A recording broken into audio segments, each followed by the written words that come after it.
Good afternoon, Professor Page and my fellow classmates. My speech this week, we're speaking on informative speeches, to bring everyone into tie with our final project. Well, what I would really like to speak on is education and the importance of education. The first thing I would like to say is that, like I tell my kids all the time, education is the most important thing to you. Now, me personally, I do believe that as we go on with the years, the harder that it is making for our kids to learn. But at the same time, I do understand that we're being advanced and that, we're dealing with technologies versus back and forth when we was going to school. It was just everything was in black and white, which I really do think that's the very first thing that the kids needs to know. Because if they don't know about the black and white, how can they ever begin to deal with technology? That's the first question that you have to ask yourself.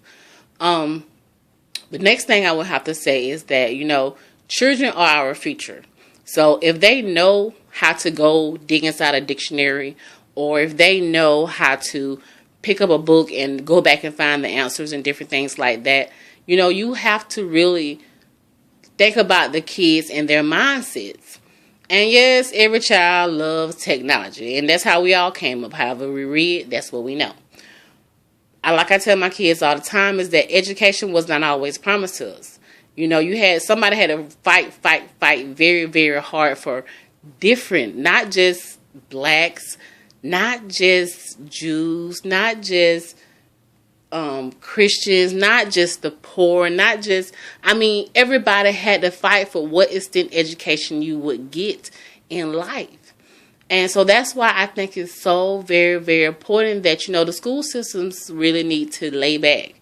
And just instead of, they testing a child for this, a child is being tested for that, or better yet, a child's being tested for that. And still, everybody is still not on one accordance, which I think is very, very unfair to the children itself. Children, when going to school, need to be found with self.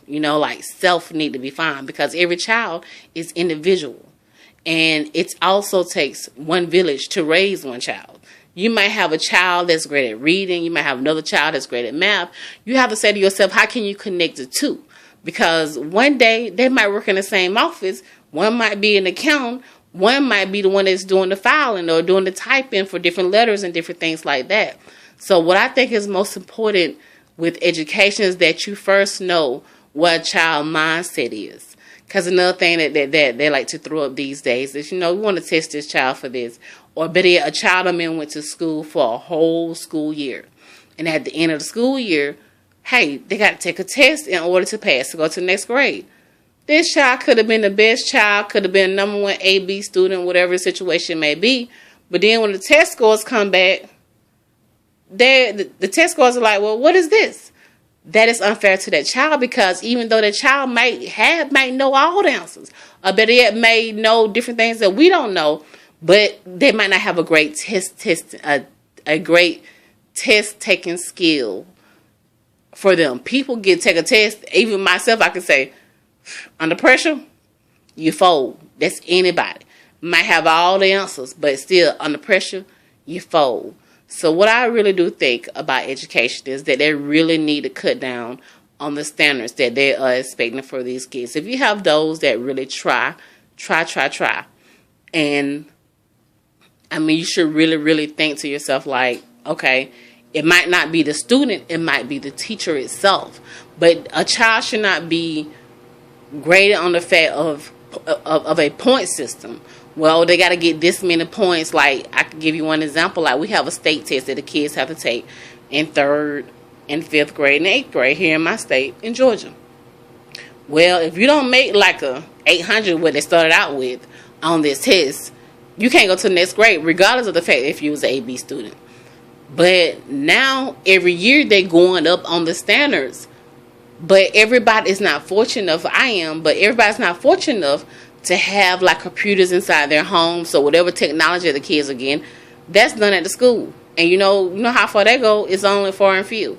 So I really truly do believe that we need to sit back and really reevaluate our educational skills for our kids. I know first and foremost they have to learn at home because the school does not do everything, or the school cannot hold everything. But at the same time, it's the school or someone else that's making a decision of the fact of what our children should know or what our children should not know. If I go to some states, hey, if a child do good in school or a child making good grades, they're good to go. I'm one of the ones that fell back when, and I should have graduated in 1999 with my class. Great student. I made no less. I ain't saying I was an A-B student, but I was a great student is what I was. But I wasn't no failing student, nothing like that. But hey, my 12th grade year, they threw a test on me and said that, okay, you got to pass these certain parts of the test regardless of what your grade's looking like. But you got to pass this certain part of the test. And once again, I am one of the ones that's not a great test taker. So I took that test a million times. I literally, I know I took it 7 times. Still could not pass. And science is like one of my favorite subjects. That's the part I couldn't even pass. But I just know the pressure. And after failing something so many times, it's like you're looking to go in to fail.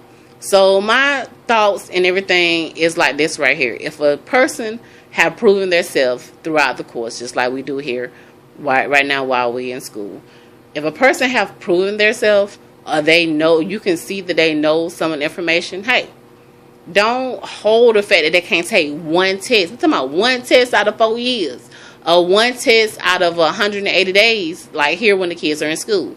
So, I mean, if a child, if they can't get bypassed one test, but think about the fact what they have done in the past. My own thing is that education is so much more important. It's the most important thing in life. But I do truly believe that our kids should know the basics. I don't think they should be graded on the fact of one test at the end of a school year. They shouldn't be even put up under pressure, because we talking about back then, I was in the 11th grade. They're doing this to kids now that's in like the 3rd, 5th, and 8th grade. That's pressure. And I don't think we want our children, we want them to be individuals. We want them to learn, because some kids learn differently. They might not, stuff they get at school, they might not get at home. Or stuff they get at home, they might not get at school. So, I think it all need to be tied together as a community and stop putting them up under so many statistics. So, if y'all didn't know, now you do.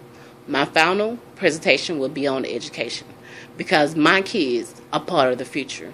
And I want to make sure that they have a purpose, or they stand in their ground for a purpose in life. That's the most important thing to me, is their future, and your children too. You have a great night, and I hope that you have enjoyed my presentation. Thank you.